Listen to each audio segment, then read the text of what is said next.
കവിഞ്ഞൊഴുകുമി അനുഗ്രഹം നിറഞ്ഞൊഴുകുമി അനുഗ്രഹം കവിഞ്ഞൊഴുകുമി അനുഗ്രഹം നിറഞ്ഞൊഴുകുമി അനുഗ്രഹം എൻ പാപവും ശാപവും ഒഴുകി ദൂരയാ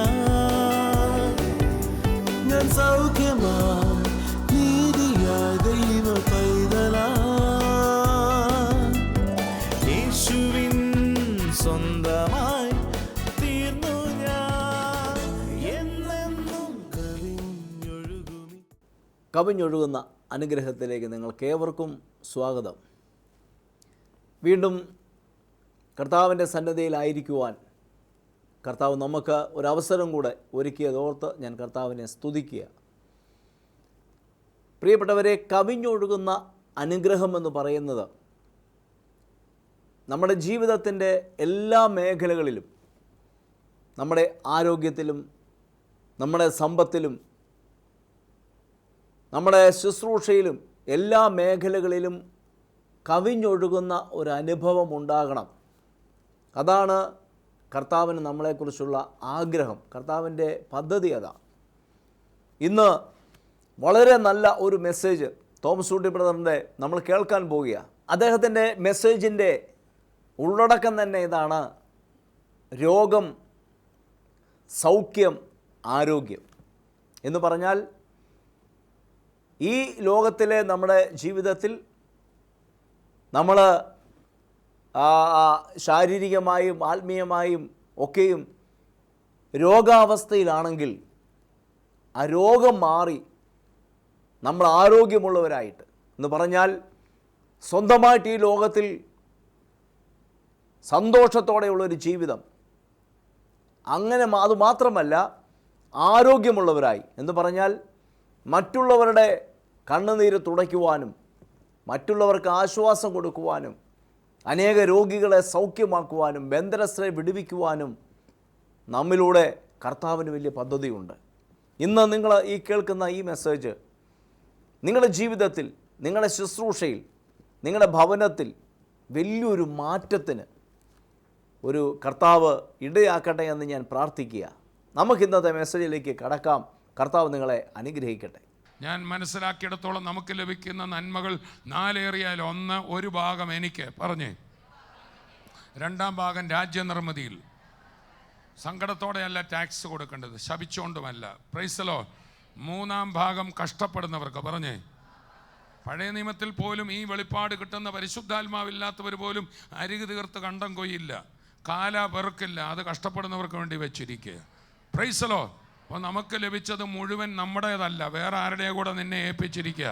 കൈകൊടുത്ത് പറഞ്ഞാട്ട്, നിനക്ക് ലഭിച്ചത് മുഴുവൻ, ആ ശമ്പളം മുഴുവൻ, price the Lord, price the Lord, ആ കൃഷിയിൽ നിന്ന് ലഭിച്ചത് മുഴുവൻ, ആ ബിസിനസ്സിൽ നിന്ന് ലഭിച്ചത് മുഴുവൻ നിൻ്റേതല്ല, വേറെ ആരുണ്ടോ കൊണ്ട് നിൻ്റെ കൈ തന്നിട്ട് നീ അതെങ്ങനെ കൈകാര്യം ചെയ്യുമെന്ന് നോക്കിയിരിക്കുക.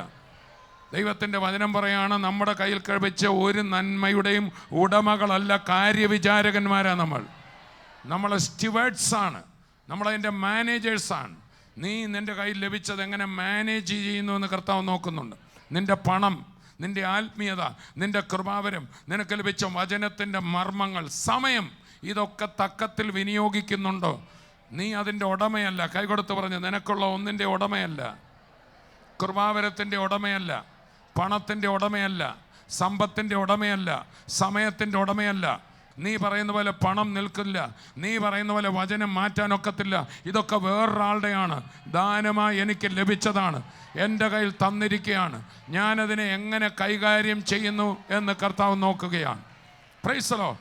നമ്മളൊക്കെ സാധാരണ വേറൊരാൾ സ്വോത്രകാഴ്ച ഇടുന്നത് എത്തി നോക്കാറില്ല, പക്ഷേ കർത്താവ് നമ്മൾ സ്വോത്രകാഴ്ച ഇടുന്നത് എത്തി നോക്കും. മറക്കരുത്. Price the Lord. കർത്താവ് സകലത്തിൻ്റെ ഉടമയായതുകൊണ്ട് നോക്കാനുള്ള അധികാരമുണ്ട്. അതുകൊണ്ടാണ് ആ സ്ത്രീ 2 വെള്ളിക്കാശ് ഇട്ടപ്പോൾ മറ്റുള്ളവർ കൊണ്ട് നാണയങ്ങൾ മറിച്ചപ്പോൾ കർത്താവ് പറയാണ്, ഇവർ കൊടുത്തതിനേക്കാൾ കൂടുതൽ ആര് കൊടുത്തിരിക്കുന്നു? ഈ സ്ത്രീ കൊടുത്തിരിക്കുന്നു. നമുക്ക് ഉള്ളത് മുഴുവൻ കൊടുത്തിരിക്കുകയാണ്. അപ്പോൾ കർത്താവ് സ്വോത്രകാഴ്ചയോ കൊടുക്കുന്നതൊക്കെ നോക്കുമെന്ന് പറഞ്ഞേ. അടുത്തിരിക്കുന്ന ആൾ പറഞ്ഞാട്ട്, ഹല്ലേലൂയ. നമ്മുടെ ഹൃദയത്തെ കർത്താവ് നോക്കുന്നു, നമ്മുടെ മനോഭാവത്തെ കർത്താവ് നോക്കുന്നു, നമ്മുടെ മനസ്സിനെ കർത്താവ് നോക്കുന്നു, നമ്മുടെ സമയം കൈകാര്യം ചെയ്യുന്നത്, നമ്മുടെ പണം കൈകാര്യം ചെയ്യുന്നത്, ഭൗതിക കാര്യത്തിലും ആത്മീയ കാര്യത്തിലും മറ്റെല്ലാ ഏരിയയിലും ദൈവപൈതലിനെ കുറിച്ചുള്ള ദൈവഹിതം ഞാൻ പറയാം. എന്താണെന്നറിയാമോ? ആരുടെയെങ്കിലും സഹായത്തിൽ മറ്റുള്ളവർക്കൊരു ഭാരമായി എന്നും നീ ആകാൻ കർത്താവിന് ഇഷ്ടമില്ല. നിന്റെ സ്വന്തം കാലിൽ നിർത്താനും നാളെ മറ്റുള്ളവരെ സഹായിക്കാനും കഴിയുന്ന നിലയിൽ ആത്മീയമായി നിന്നെ അങ്ങനെ ആക്കും, ശാരീരികമായി നിന്നെ അങ്ങനെ ആക്കും, ഭൗതികമായി നിന്നെ അങ്ങാക്കും, ഇമോഷണലായി നിന്നെ അങ്ങാക്കും. ചേർന്ന് കർത്താവിനെ സ്തുതിക്കാം. കരങ്ങൾ തട്ടി വായി തുറന്ന് കർത്താവിനെ സ്തുതിച്ചാട്ടെ. അപ്പോസ്തല പ്രവർത്തികൾ 3-ാം അധ്യായം തുടങ്ങുന്നത് ഒരു രോഗിയുടെ സൗഖ്യത്തോടു കൂടിയാണ്. അതിങ്ങനെയാണ് നമ്മളവിടെ വായിക്കുന്നത്. ആദ്യ ഭാഗം വായിക്കപ്പെടുന്നത് ശ്രദ്ധിക്കുക. അപ്പോസ്തല പ്രവർത്തികൾ 3-ാം അധ്യായത്തിൻ്റെ ആദ്യ വാക്യങ്ങൾ വായിക്കപ്പെടുന്നത് ശ്രദ്ധിക്കുക. ഒരിക്കൽ പത്രോസും യോഹന്നാനും 9-ാം മണി നേരം പ്രാർത്ഥനാ സമയത്ത് ദേവാലയത്തിലേക്ക് ചെല്ലുമ്പോൾ അമ്മയുടെ ഗർഭം മുതൽ മുടന്തനായ ഒരാളെ ചിലർ ചുമന്നുകൊണ്ട് വന്നു. അവനെ ദേവാലയത്തിൽ ചെല്ലുന്നവരോട് ഭിക്ഷ യാചിപ്പാൻ സുന്ദരമെന്ന ദേവാലയ ഗോപുരത്തിങ്കൽ ദിനംപ്രതി ഇരുത്തുമാറുണ്ട്. ഈ മനുഷ്യനെ കുറിച്ച് ഒരു നിമിഷം ചിന്തിക്കുക.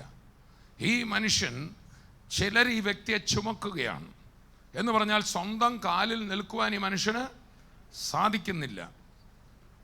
ചിലരാൽ ചുമക്കപ്പെടുകയാണ്. അപ്പോൾ ആര് ചുമക്കുന്നോ, എന്നും ചുമക്കുന്നവർ കുറേ കഴിയുമ്പോൾ എന്ത് ചെയ്യും? മടുക്കും. അവരെന്ത് പറയും? ഈ വ്യക്തിയെ ഓരോന്നൊക്കെ പറയും. പക്ഷെ അവരിപ്പോഴും ചുമക്കുന്നത് എന്തുകൊണ്ടാണെന്ന് ചോദിച്ചാൽ, ഇവനെ കൊണ്ട് ഇരുത്തുമ്പോൾ ഇവനെ എന്തിനു വേണ്ടി ഇരുത്തുകയാണ്? ഭിക്ഷ യാചിക്കാൻ ഇരുത്തുകയാണ്. അപ്പോൾ എന്നും ഇയാൾ മറ്റുള്ളവരിൽ നിന്ന് യാചിക്കുന്ന ഒരു വ്യക്തിയാണ്.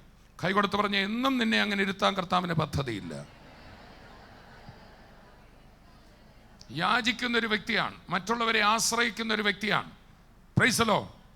എന്നിട്ട് ഇദ്ദേഹത്തിന് കിട്ടുന്ന പണം മറ്റവരെടുക്കുന്നുണ്ട്, മുതലെടുക്കപ്പെടുകയുമാണ്. സ്വയമായിട്ടൊരു തീരുമാനമെടുക്കാൻ പറ്റുന്നില്ല, സ്വന്തം കാലിൽ നിൽക്കാൻ പറ്റുന്നില്ല. Price the Lord. ഇതാണ് ഇദ്ദേഹത്തിൻ്റെ അവസ്ഥ. ഈ അവസ്ഥയ്ക്ക് പറയുന്നതാണ് രോഗം. ഉറക്കെ പറഞ്ഞാട്ടെ, ഒന്നുകൂടെ പറഞ്ഞാട്ടെ, രോഗം. എല്ലാവരും ഒന്ന് വിളിച്ചു പറഞ്ഞ, രോഗം, സൗഖ്യം, ആരോഗ്യം. അതിനെക്കുറിച്ച് ഞാൻ അല്പസമയം പ്രാരംഭമായി സംസാരിക്കും. എല്ലാവരും ഒന്നുകൂടെ വിളിച്ചു പറഞ്ഞ, രോഗം, സൗഖ്യം, ആരോഗ്യം. ഇത് എല്ലാ ഏരിയയിലുമുണ്ട്. രോഗം, സൗഖ്യം, ആരോഗ്യം എന്ന് കേൾക്കുന്ന ഉടനെ ശാരീരിക അവസ്ഥയാണ് നമ്മുടെ മനസ്സിൽ വരുന്നത്. എന്നാൽ രോഗം എന്നത് ഞാൻ മറ്റുള്ളവർക്ക് ഭാരമാകുന്ന അവസ്ഥ. ഒന്ന് പറഞ്ഞേ, രോഗം എന്നത്. സൗഖ്യം എന്നത് നമ്മൾ തുടർന്ന് വായിക്കുന്നു. പത്രോസും യോഹന്നാനും യേശുവിൻ്റെ നാമത്തിൽ നടക്ക എന്ന് പറഞ്ഞു. ഉടനെ പത്രോസും യോഹന്നാനും പറഞ്ഞ നിമിഷം അവൻ സ്വന്തം കാലിൽ നിന്നു. അതാണ് സൗഖ്യം. ഉറക്കെ പറഞ്ഞാട്ടെ, സ്വന്തം കാലിൽ നിൽക്കുന്ന അവസ്ഥ സൗഖ്യം. വിളിച്ചു പറഞ്ഞാട്ടെ, ആർക്കും ഭാരമാകാതെ സ്വന്തം കാലിൽ നിൽക്കുന്ന അവസ്ഥയാണ് സൗഖ്യം. അങ്ങനെ എല്ലാ ഏരിയയിലും മറ്റാർക്കും ഭാരമാകാതെ നിൽക്കണമെന്ന് ആഗ്രഹമുള്ളവരെന്ന് കര ഉയർത്തിപ്പിടിച്ചു. അത് നല്ല ആഗ്രഹമാണ്, അത് സാധിപ്പിക്കാനാണ് യേശു വന്നത്. എന്നാൽ 3-ാമത്തെ അവസ്ഥ നമ്മൾ വായിക്കുന്നു. ഈ വ്യക്തി നമ്മൾ താഴോട്ട് വായിക്കുമ്പോൾ, തുടർന്ന് സൗഖ്യമായ ശേഷം അവൻ നടന്നും തുള്ളിയും കൊണ്ട് എവിടെ കടന്നു? ദേവാലയത്തിനകത്ത് കടന്നു. തുടർന്ന് അവൻ അപ്പോസ്തലന്മാരോട് ചേർന്ന് നിൽക്കുന്നു. എവിടെ നിൽക്കുന്നു? അപ്പോസ്തലന്മാർ എന്ത് ചെയ്യാണ്? കൂടി വന്ന ജനങ്ങൾക്ക് ശുശ്രൂഷിക്കുകയാണ്, വചനം വാരി വിതറി കൊടുക്കുകയാണ്. ആ കൂടെ നിന്നുകൊണ്ട് ജനങ്ങൾക്ക് വചനം കൊടുക്കുന്ന വ്യക്തിയായി, താൻ ഒരു സാക്ഷിയായിക്കൊണ്ട് മറ്റുള്ളവർക്ക് അനുഗ്രഹമായ വ്യക്തിയായിട്ട് ഇതാ നമ്മളവനെ കാണുകയാണ്. ഇതിൻ്റെ പേരാണ് ആരോഗ്യം. ഉറക്കെ പറഞ്ഞാട്ടെ, ചേർന്ന് കർത്താവിനെ സ്തുതിക്കാം. അതിനെക്കുറിച്ച് തുടർന്ന് അതേ വേദഭാഗത്ത് തന്നെ നമ്മൾ വായിക്കുന്നുണ്ട്. 16-ാം വാക്യം, അപ്പോസ്തലപ്രവൃത്തി 3:16 വായിക്കപ്പെടുന്ന ശ്രദ്ധിക്കുക. അവൻ്റെ നാമത്തിലെ വിശ്വാസത്താൽ അവൻ്റെ നാമം തന്നെ നിങ്ങൾ കാണുകയും അറിയുകയും ചെയ്യുന്ന ഇവൻ ബലം പ്രാപിപ്പാൻ കാരണമായി തീർന്നു.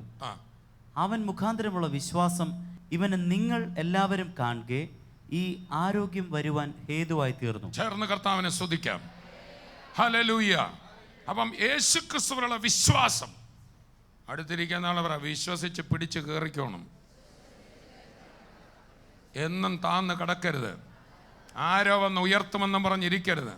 കർത്താവ് തൻ്റെ രോഗസൗഖ്യ ശുശ്രൂഷകളിലൊന്നും ആരെയും കൈപിടിച്ച് പതുക്കെ താങ്ങി നിർത്തിയതായിട്ട് കാണുന്നില്ലേ? എഴുന്നേറ്റ് നടക്ക.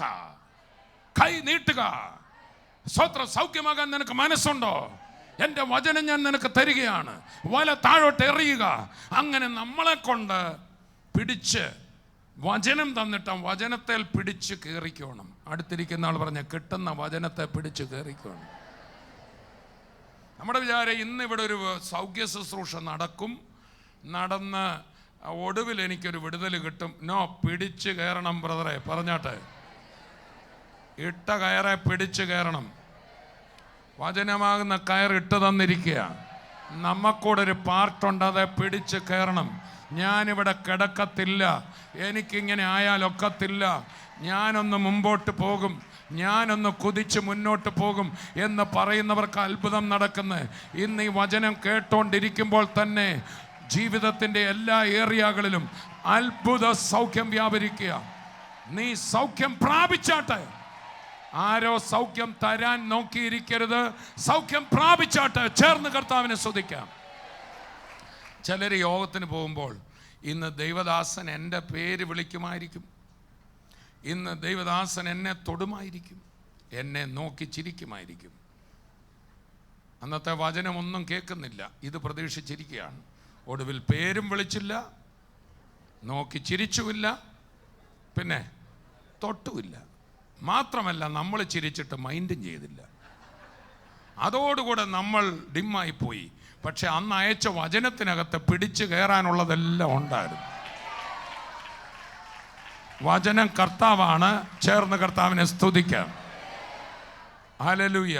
അതുകൊണ്ടാണ് നമ്മൾ ആ രക്തസ്രവക്കാരിയായ സ്ത്രീയെക്കുറിച്ച് വായിക്കുന്നു. അവള് മുതൽ മുഴുവൻ കൊടുത്ത് ചികിത്സിച്ചിട്ട് നമുക്ക് ഭേദം വന്നില്ല.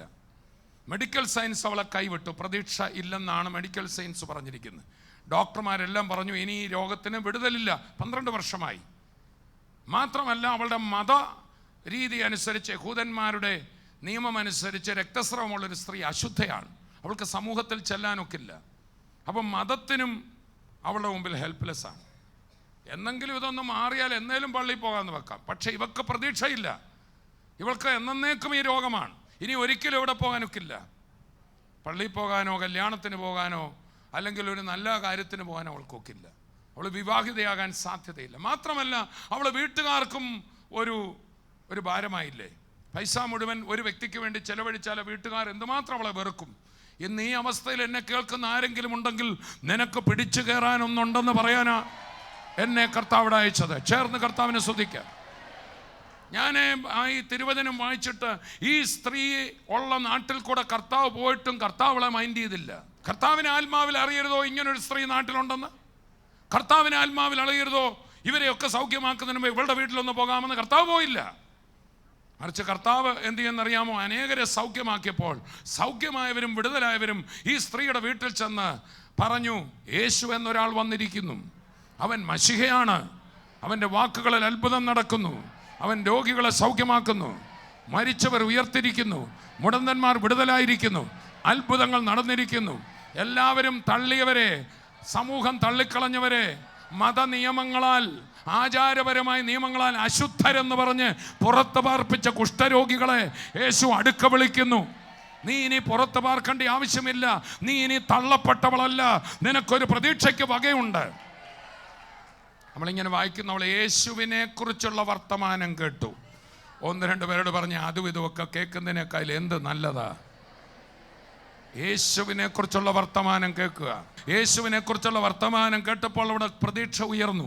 തുടർന്ന് ഈ സ്ത്രീ പറയാണ്, ഞാൻ പോകും. എല്ലാവരും പറഞ്ഞേ, യേശുവിൻ്റെ വസ്ത്രത്തിൻ്റെ തൊങ്ങലെങ്കിലും തൊടും, എനിക്ക് സൗഖ്യം വരും. എനിക്കത് വായിക്കുമ്പോഴൊക്കെ ഇങ്ങനെയാണ് തോന്നുന്നത്, ഞാൻ പോകും, അവൻ എന്നെ തൊട്ടില്ലേലും ഞാൻ അവനെ തൊടും, അവൻ എന്നെ മൈൻഡ് ചെയ്തില്ലേലും ഞാൻ അവനെ മൈൻഡ് ചെയ്യും. ഹല്ലേലൂയ. അവൻ സൗഖ്യത്തിൻ്റെ കാര്യം ഇങ്ങോട്ട് പറഞ്ഞില്ലെങ്കിലും സൗഖ്യം ഞാൻ പിടിച്ചെടുക്കും. ഓ, ചേർന്ന് കർത്താവിനെ സ്തുതിക്കാം. അത് തന്നെയാണ് പത്രോസ് പറഞ്ഞത്, ഈവൻ സൗഖ്യം പ്രാപിച്ചു. ഞങ്ങൾ സൗഖ്യം കൊടുത്തെന്നല്ല, ഈവൻ നേടിയെടുത്തു. ഏത് ദൈവദാസൻ നോക്കിയാലും ആരെ സൗഖ്യമാക്കാനൊക്കത്തില്ല.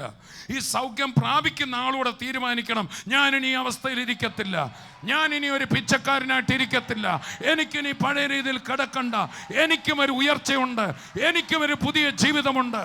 ഇന്ന് ഇവിടെ ഇരിക്കുന്ന ഓരോ വ്യക്തികളോടും പറയാം, എന്നും തള്ളപ്പെട്ട ഒരു വ്യക്തിയായി, എന്നും അവമാനിക്കപ്പെട്ട ഒരു വ്യക്തിയായി, എന്നും നിന്ദിക്കപ്പെട്ട ഒരു വ്യക്തിയായി കിടക്കാനല്ല ദൈവം വിളിച്ചത്. നിനക്ക് വേണ്ടി ഒരുവൻ വന്നിരിക്കുന്നു. കഴിവതും ആരുടെയും സഹായത്തിനായി ഒരു മുഖത്തേക്ക് നോക്കരുത്. ഈ ലോകം കരുണ കാണിച്ചെന്നിരിക്കത്തില്ല, എന്നാൽ കരുണയുള്ള കർത്താവ് വന്നിരിക്കുന്നു. നിന്നെ മൈൻഡ് ചെയ്യുന്നില്ലെന്ന് നിനക്ക് തോന്നും. മൈൻഡ് ചെയ്യാത്തതല്ല, നീ തന്നെ പിടിച്ചു കയറണം.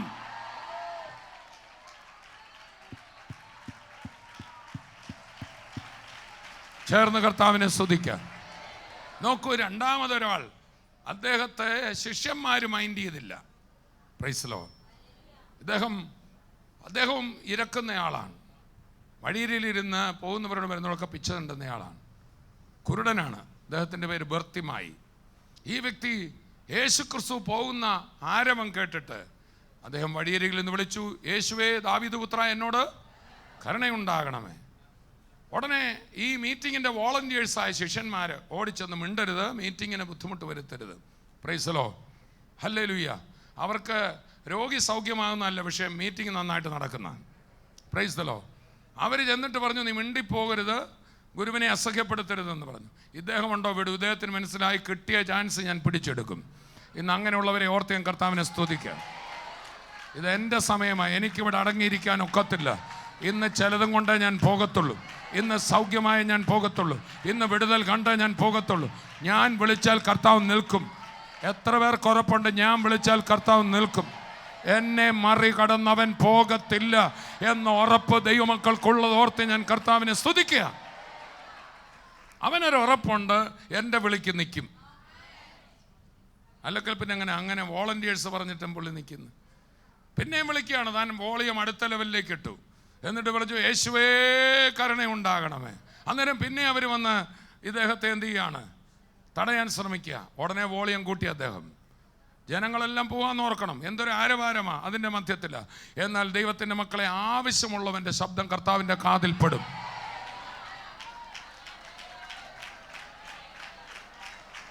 ഞാനൊരു വലിയ സത്യം പറയാം. യേശുവിനെ മുറുകെ പിടിക്കുന്ന ഒരു ദൈവപൈതലിനെ ആരെല്ലാം തടയാൻ നോക്കിയാലും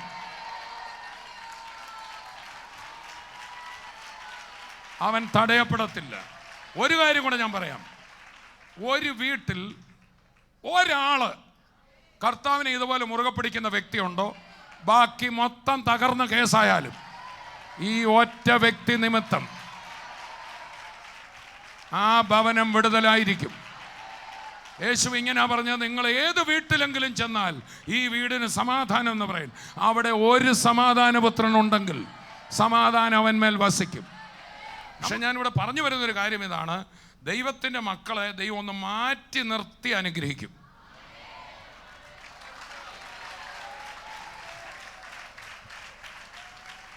ആ പത്രോസിൻ്റെ വള്ളത്തെ കയറിയിട്ട് എന്താ പറഞ്ഞു, കരയിൽ നിന്ന് അല്പം മാറ്റിയിട്ട് വല വീശിക്കും, അല്ലെ മറ്റവരൊക്കെ അതിന് അവകാശം പറയുന്ന. സ്തോത്രം. ദൈവമക്കൾ കർത്താവിൽ വരുമ്പോൾ ചിലരൊക്കെ നിന്നെ ദുഷിക്കാനും നിന്ദിക്കാനും കർത്താവ് അനുവദിക്കും. നിന്നെ തള്ളാനും, നിന്നെ പോലൊരു ഭ്രാന്തനില്ലെന്ന് പറയാനും, നീ ചെയ്തത് എല്ലാം വലിയ കുഴപ്പമാണ്, നീയാണ് ഞങ്ങളുടെ വീടിൻ്റെ ശാപം, നീ സ്വത്രം കൊണ്ട് ഇറങ്ങിയതാണ് കുഴപ്പം, ഇത് മുഴുവൻ കേൾക്കാനും കുറച്ച് കരയാനും ഒക്കെ ഒരു സമയം തരും. എന്തിനാണെന്നറിയോ? ദൈവത്തിൻ്റെ വചനത്തിൽ വായിക്കുന്നു, അവൻ എൻ്റെ മേൽ പകർന്ന കൃപ വരും കാലങ്ങളിൽ കാണിക്കേണ്ടതിന്, അവർക്ക് പേരെ കാണിക്കേണ്ടതിന് കുറച്ചു നേരം കർത്താവ് ഇങ്ങനെ പമ്മി ഇരിക്കും, നിനക്കിട്ട് ചെയ്യുന്നൊക്കെ നോക്കി കുറച്ച് കഴിയുമ്പോൾ ഷർട്ടൊക്കെ മടക്കി മുണ്ടൊക്കെ മടക്കി കുത്തി ഒന്ന് എഴുന്നേക്കും. Price the Lord. പൗലോസ് തൻ്റെ പല ലേഖനങ്ങളിൽ പറയുന്നുണ്ട്, കാണിക്കേണ്ടതിന് എന്നെ നിർത്തിയിരിക്കുന്നു. ഉറക്കെ പറ. അന്നേരം പ്ലാസ്റ്റിക് കൂടിനകത്ത് ബൈബിൾ വിട്ടുകൊണ്ട് പമ്മി ഇരുന്നാൽ കാണിക്കാൻ പറ്റുമോ? പറ്റത്തില്ല. സ്തോത്രം. നിന്നെ മാറ്റി നിർത്തും. അവിടെ നിനക്ക് പറ്റിയത് തെറ്റാന്നെല്ലാവരും പറയിപ്പിച്ചിട്ട് അവരുടെ കൺമുന്നിൽ വെച്ച് തന്നെ നിന്നെ ഉയർത്തിയതിൻ്റെ മഹത്വം മറ്റാരും എടുക്കാതെ, നിനക്ക് ലഭിച്ച വിടുതലിൻ്റെ മഹത്വം വേറെ ആർക്കും കൊടുക്കാതെ, താൻ തൻ്റെ മഹത്വം വേറെ ആർക്കും വിട്ടുകൊടുക്കത്തില്ല. നിന്നെ മാനിച്ച് അത്ഭുതകരമായി കർത്താവ് നിന്നെ ഉയർത്തിയിട്ടല്ലാതെ നാട്ടുകാർ കാണുക, വീട്ടുകാർ കാണുക. Praise the lord. ആമേൻ. സ്തോത്രം. ഈ ശിഷ്യന്മാർ ആദ്യം കർത്താവിൻ്റെ കൂടെ വേലയ്ക്ക് ഇറങ്ങിയപ്പോൾ പറഞ്ഞ ആ കയ്യിലെ പേഴ്സൊക്കെ താഴെ വെച്ചേക്കാൻ പറഞ്ഞു. കവിടുത്ത് പറഞ്ഞ പേഴ്സൊക്കെ താഴെ വെച്ചത്. അല്ല പിന്നെ നാളെ നിങ്ങൾ പറയും ആ 10 രൂപ എന്നാ തുടങ്ങിയെന്ന്. ആ പാടെ എത്ര രൂപ കയ്യിലുള്ളത്? 10 രൂപ. അതും കൈ വെച്ചേര്. പിന്നെ കൂടുതൽ പൊക്കണമൊന്നും എടുക്കണ്ട, എൻ്റെ കൂടെ പോരാൻ പറഞ്ഞു. ഒന്നുമില്ല, ഇങ്ങോട്ട് വരാൻ പറഞ്ഞു. കാണിക്കേണ്ടതിനാ, കാണിക്കേണ്ടതിന്, കാണിക്കേണ്ടതിന്, കാണിക്കേണ്ടതിന്. നീ ഒരു ഡെമോ പീസാണ്. ആമേൻ. You are made to be a demonstration.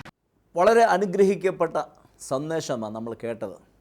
ഇന്ന് എന്നെ കേൾക്കുന്ന എല്ലാവരോടും ഞാൻ പറയാം, കർത്താവ് നിങ്ങളെ വിടുവിക്കും. കർത്താവ് നിങ്ങളെ വിടുവിച്ചാൽ നിങ്ങൾക്ക് ലഭിക്കുന്ന വിടുതൽ മറച്ചു വയ്ക്കരുത്. യേശു എന്നെ വിടുവിച്ചു, യേശു എന്നെ സൗഖ്യമാക്കി, യേശുവിൻ്റെ ഭവനത്തിൻ്റെ അവസ്ഥകളെ മാറ്റി, ഒരു ചെറിയ വിടുതലെങ്കിലും ലഭിക്കുന്നുണ്ടെങ്കിൽ നമ്മളത് വിളിച്ചു പറയണം, മറ്റുള്ളവരോട് പറയണം, കർത്താവിനോട് നമ്മൾ നന്ദി പറയണം. അങ്ങനെ നമ്മൾ കർത്താവിൻ്റെ മുമ്പിൽ എപ്പോഴും നന്ദിയുള്ളവരായി നമ്മൾ നിൽക്കുമ്പോൾ അധികം നന്മകളാൽ, അധികം അനുഗ്രഹം. നമുക്കറിയാം, ഒരിക്കൽ 10 കുഷ്ഠരോഗികൾ യേശുവിൻ്റെ അടുക്കൽ വന്നു, യേശുവിനെ സൗഖ്യമാക്കി. അവരോട് പുരോഹിതനെ കൊണ്ടുപോയി കാണിക്കാൻ പറഞ്ഞു. എന്നാൽ അതിൽ തിരിച്ച് ഒരാൾ മാത്രം മടങ്ങി കർത്താവിൻ്റെ അടുക്കൽ വന്നു. കർത്താവിനോട് ഇങ്ങനെയാണ് പറഞ്ഞത്, നീ പൂർണ്ണനാകുക എന്ന് പറഞ്ഞാൽ അവൻ്റെ ജീവിതം പൂർണ്ണതയുള്ളതായി. അവൻ്റെ ജീവിതത്തിൽ എന്തൊക്കെ നഷ്ടപ്പെട്ടോ അതെല്ലാം കർത്താവ് അവന് തിരിച്ചു നൽകി, അവനെ പൂർണ്ണനാക്കി മാറ്റി.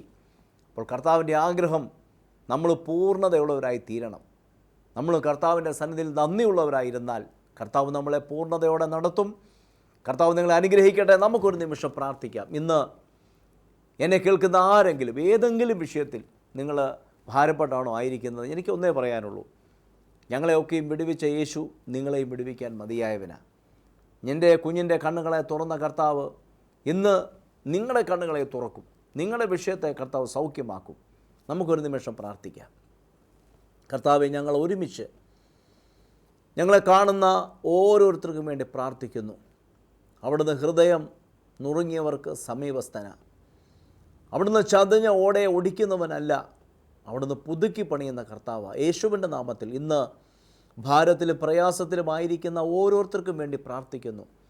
എല്ലാവരുടെയും വിഷയങ്ങളുടെ മേൽ ഇപ്പോൾ തന്നെ ഒരു അത്ഭുത വിടുതൽ ഉണ്ടാകട്ടെ. ശാരീരികമായിട്ടുള്ള എല്ലാ പ്രയാസങ്ങളും യേശുവിൻ്റെ നാമത്തിൽ ഇപ്പോൾ തന്നെ സൗഖ്യമാകട്ടെ. അലർജി ഇപ്പോൾ തന്നെ സൗഖ്യമാകട്ടെ. ശരീരത്തിൽ അവിടെ ഇവിടെയായി തടിച്ചു പൊങ്ങി വളരെ പ്രയാസം അനുഭവിക്കുന്ന, വേദന അനുഭവിക്കുന്ന വ്യക്തിയെ ഇപ്പോൾ തന്നെ യേശുവിൻ്റെ നാമത്തിൽ സൗഖ്യമാകട്ടെ. എൻ്റെ കർത്താവെ, അങ്ങയുടെ കരം ഓരോരുത്തരെയും തൊടുന്നതിനായി സ്തോത്രം. ബ്ലീഡിങ് ഇപ്പോൾ തന്നെ സൗഖ്യമാകട്ടെ. അപ്പോൾ തന്നെ കർത്താവെ, ഭവനത്തിൽ പല വിഷയങ്ങളാൽ ഭാരപ്പെടുന്നവർ, പല പ്രശ്നങ്ങളുടെ മധ്യത്തിൽ തകർന്നിരിക്കുന്നവരെ കേൾക്കുന്നുണ്ട്. അവരുടെ ജീവിതത്തിൽ ഒരു അത്ഭുതം നടക്കട്ടെ. യേശുവിൻ്റെ നാമത്തിൽ പ്രാർത്ഥിക്കുന്നു കർത്താവെ. അങ്ങയുടെ കരം ഓരോരുത്തരെയും തൊടുന്നതിനായി സ്തോത്രം. അത്ഭുത വിടുതൽ നൽകുന്നതിനായി നന്ദി കർത്താവെ. അങ്ങ് ചെയ്തു കഴിഞ്ഞതിനായി സ്തോത്രം. യേശുവിൻ്റെ നാമത്തിൽ തന്നെ ആമേൻ. കർത്താവ് നിങ്ങളെ അനുഗ്രഹിക്കട്ടെ. നമുക്ക് വീണ്ടും കാണാം. അതുവരെയും കർത്താവിൻ്റെ കൃപയിൽ നിങ്ങളെ സൂക്ഷിക്കട്ടെ. God bless you.